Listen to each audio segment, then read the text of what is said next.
Well, my first day in the Assembly was in a bit of a daze because I'd been up all night because the results in my constituency in Cardiff North is usually one of the last ones called because it's a very marginal seat, although it wasn't so marginal this time. So I came down to sign on to take the oath straight away after the count.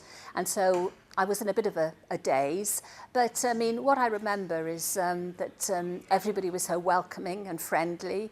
It all seemed so modern and so bright and so well organised, but of course, you know, it is a new democracy and things have been set up very carefully. Everybody was very welcoming, and I can remember taking the oath in a bit of a daze. But the other thing that struck me, of course, was I was offered a room straight away, whereas as an MP in Westminster, you had to wait a long time for a room.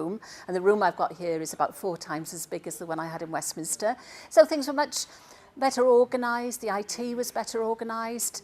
I mean, I suppose that's not surprising really when you consider that it has started from fresh, only 13 years old. So it was a very good experience, but as I say, in a bit of a daze.